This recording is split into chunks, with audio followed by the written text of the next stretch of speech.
हा ढोकळा बघताय ना तुम्ही, झालाय ना अगदी कापसासारखा मऊ लुसलुशीत. अहो ढोकळा प्रेमिक्सपासून बनवला आहे. खरं सांगू का, डाळ तांदूळ भिजवून केलेल्या ढोकळ्यापेक्षा 3 महिने टिकणाऱ्या या ढोकळा प्रेमिक्सपासून बनवलेला जो ढोकळा असतो ना, तो जास्त परफेक्ट बनतो, अगदी 100% न चुकता. आजपर्यंत कधीच कुणी सांगितलं नसेल अशा सोप्या भाषेत अचूक प्रमाणासह ढोकळा प्रेमिक्स आणि त्यापासून ढोकळा कसा बनवायचा हे बघूया. व्हिडिओ स्किप न करता बघा, म्हणजे तुमचा ढोकळासुद्धा असाच परफेक्ट बनेल. चला सुरुवात करूया. रेसिपी जर तुम्हाला आवडली ना तर लाईक शेअर नक्की करा आणि अशाच रेसिपी पुढेही बघण्यासाठी माझ्या चॅनलला सबस्क्राईब करा आणि फेसबुक पेजला फॉलो नक्की करा. सर्वात आधी आपण ढोकळा प्रेमिक्स कसं बनवायचं ते बघूया. इथे मी कपनी मोजून 1 कप चणा डाळ घेते आहे. तुम्ही हे प्रमाण वाटीने सुद्धा मोजून घेऊ शकता. यानंतर आपल्याला त्याच कपनी मोजून 1 कप बिना साळीची उडदाची डाळ घ्यायची आहे. हो, ढोकळा बनवत असताना जर तुम्ही उडदाची डाळ वापराल ना तर ढोकळा खूप मऊ लुसलुशीत जाळीदार बनतो आणि चवीलाही खूप मस्त लागतो. तुम्ही ट्राय करून बघा, नक्कीच तुम्हाला फरक जाणवेल. आता बरेच जण ढोकळा प्रेमिक्स बनवत असताना डाळी फक्त पुसून घेतात, पण तुम्ही बघताय ना किती घाण पाणी निघालेलं आहे. तर डाळीनं व्यवस्थित धुवून घ्यायच्या, नंतरच सुकवून वापरायची आहे. ही डाळ जी आहे ना तोवर मी धुतलेली आहे जोवर यातलं मळकट पाणी निघत होतं. जवळपास 4 ते 5 वेळा धुवून झाली असेल. चाळणीवर घालायची, सर्व पाणी निथळून घ्यायचं आणि एखाद्या कॉटनच्या कपड्यावर अशी पातळ पसरवून घ्यायची आणि 3 ते 4 दिवस कडकडीत उन्हामध्ये सुकवून घ्यायची. डाळ नीट सुकल्या गेली नाही ना तर प्रीमिक्स लवकर खराब होतं, याला बुरशी यायला लागते. आता आपण 3 कप तांदूळ घेतलेले आहे. जुने असलेले तांदूळ वापरा किंवा तुम्ही राशनचे तांदूळ मिळतात ना तेही वापरू शकता.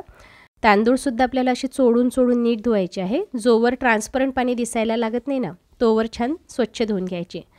तर तांदूळसुद्धा मी 4 ते 5 वेळा धुवून घेतला. चाळणीवर घालायचं, याचं सर्व पाणी निथळून घ्यायचं आणि एका कॉटनच्या कपड्यावर पसरवून घ्यायचे. तांदूळ आणि डाळ आपल्याला दोन्हीही उन्हामध्ये छान सुकवून घ्यायचे आहे. अगदी कडकडीत उन्हामध्ये सुकवायचे. यामध्ये अजिबात मॉइश्चर नसलं पाहिजे. जसं आपण सुरुवातीला घेतलेले होते ना तसेच कोरडे असायला पाहिजे.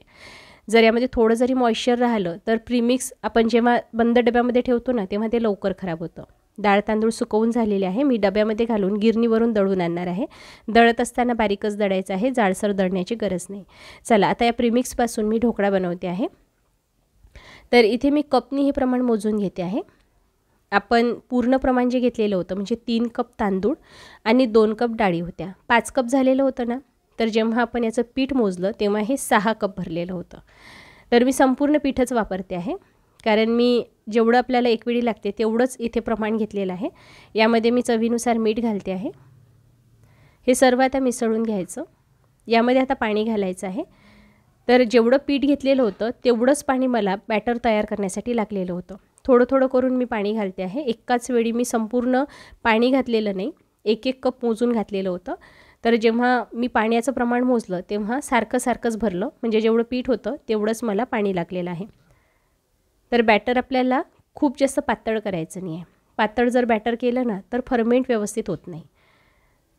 छान असं मिसळून घ्यायचं. बघा अगदी स्मूथ असं बॅटर तयार झालेलं आहे. आता हे बॅटर मी उभ्या पातेल्यामध्ये यासाठी घालते आहे म्हणजे फर्मेंट केल्यानंतर हे वर येणार नाही. आणि थंडीचे दिवस असल्यामुळे बॅटर आपल्याला गरम कपड्याने झाकून ठेवायचं आहे म्हणजे छान फर्मेंट होईल. आता सर्वात महत्त्वाचं, हे बॅटर आपल्याला किती तास फर्मेंट करायचं आहे. सकाळी मी 10ला घातलेलं होतं, दुसऱ्या दिवशी 10ला मी याचे ढोकळे बनवणार आहे. चला बॅटर जे आहे फर्मेंट करून तयार झालेलं आहे. आता या प्रीमिक्सचे ढोकळे कसे बनवायचे ते बघूया. मी इथे बॅटर आंबवून बनवलेले आहे. तुम्ही इन्स्टंट म्हणजे वेळेवर तुम्ही जर हे बॅटर असं भिजवून यामध्ये इनो घालून बनवले तरीही चालतील. तसंही हे प्रीमिक्स आहे त्यामुळे तुम्ही आयत्या वेळी सुद्धा याचे ढोकळे बनवू शकता. मी इथे फर्मेंट करून बनवते आहे. चला आपण आता याचे ढोकळे कसे बनवायचे ते बघू. तर हे बॅटर जे आहे ना खूप फसफसलं सुद्धा नाही. थोडे बबल्स दिसत आहे, पण तुम्हाला आता व्हिडिओमध्ये दिसत नसतील. पण हलके बबल्स आलेले आहे. खूप फसफसलं ना तरीसुद्धा बॅटरचा वेगळाच वास येतो. यामध्ये घालण्यासाठी मी आलं आणि मिरचीची पेस्ट तयार करून घेणार आहे आणि बॅटरमध्ये 2 चमचे आंबट दही घालणार आहे. म्हणजे ढोकळा जो आहे ना त्याला जाळी छान पडते. तयार केलेली मिरची आल्याची पेस्ट घालायची. 3 चमचे साखर घालायची. यामुळे ढोकळ्याला जाळी छान पडते आणि चवही छान येते. हळद अर्धा चमचा घालते आहे. बॅटरमध्ये हळद नीट मिसळून घ्यायची. हळद जर कुठे लागली असेल कुठे नसेल लागली तर जेव्हा आपण इनो घालतो ना तेव्हा सोड्यासोबत रिॲक्शन होऊन ढोकळ्यावर रेड स्पॉट्स दिसायला लागतात. आता ढोकळा बनवण्याच्या ज्या प्लेट्स आहे ना त्याला तेल लावून तयार करून ठेवायचं. ही पूर्वतयारी सुरुवातीलाच करायची. ढोकळा गळ्यात अडकल्यासारखा होऊ नये म्हणून यामध्ये 2 ते 3 चमचे खाण्याचं तेल घालायचं. तेल घातल्यानंतर नीट मिसळून घ्यायचं आहे. आता हे बॅटरसुद्धा इनो घालण्याआधी आपल्याला मोजून घ्यायचं आहे, म्हणजे किती कपसाठी किती इनो घालायचा हे महत्त्वाचं असतं.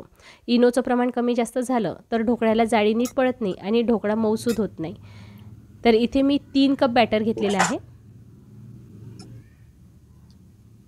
ढोकळा बनवत असताना सर्वात महत्त्वाची एक टीप लक्षात ठेवायची, ढोकळा बॅटरमध्ये इनो घालण्याआधी ज्या पातेल्यामध्ये तुम्ही ढोकळा वाफवणार आहात ना त्यामध्ये पाणी घालून ठेवायचं. छान खदखदून उकळी यायला लागली की नंतरच इनो बॅटरमध्ये घालायचं.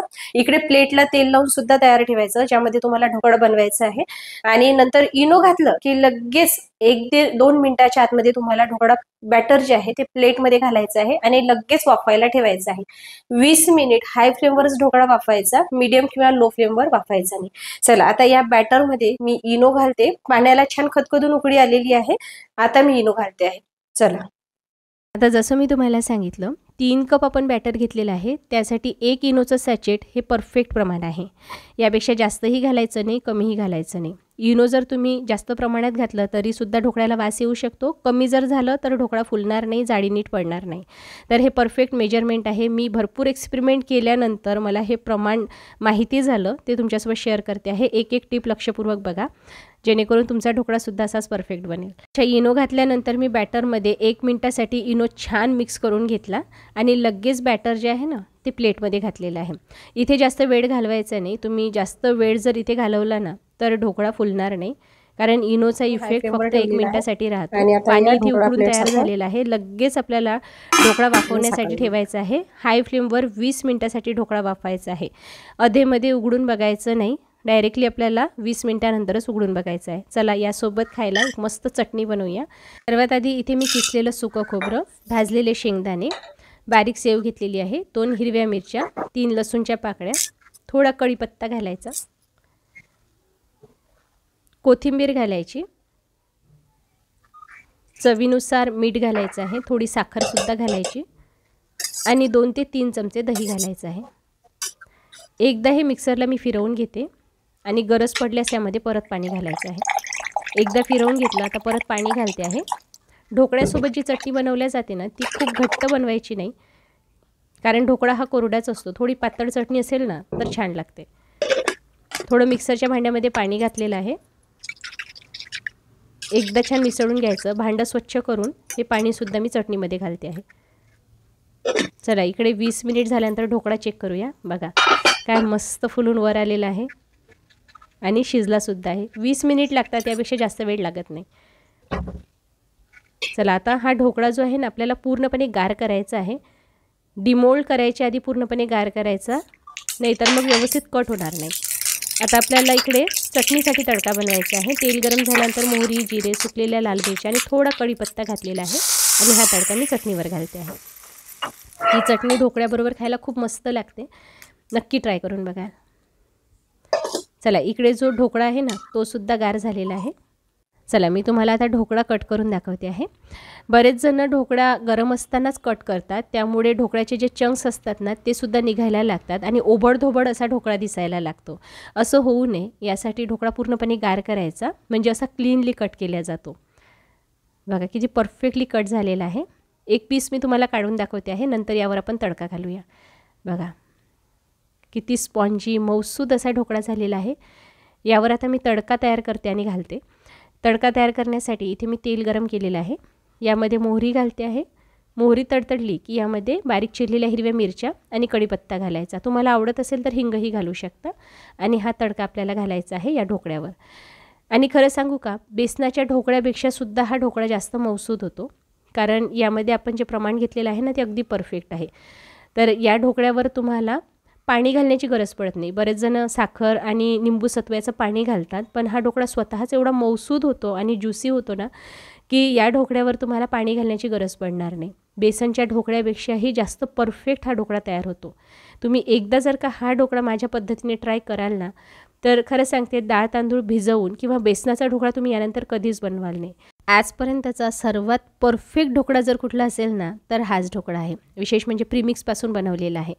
हे प्रीमिक्स तुम्ही एकदा बनवून 3 महिन्यासाठी साठवून ठेवू शकता. साठवण्यासाठी एक मात्र लक्षात ठेवायचं, डाळ तांदूळ व्यवस्थित कडकडीत उन्हामध्ये सुकवून घ्यायचे. 3 ते 4 दिवस लागले तरीही चालतील. दळून आणत असताना बारीक दळून आणायचं आहे आणि साठवत असताना हवाबंद डब्यामध्येच पीठ साठवायचं आहे, नाहीतर पिठाला बुरशी येऊ शकते. बघा आता मी तुम्हाला हा ढोकळा डिमोल्ड करून दाखवते आहे. दुसरा जो प्लेटमध्ये बनवलेला होता ना, बघा किती मऊसूत झालेला आहे हा ढोकळा.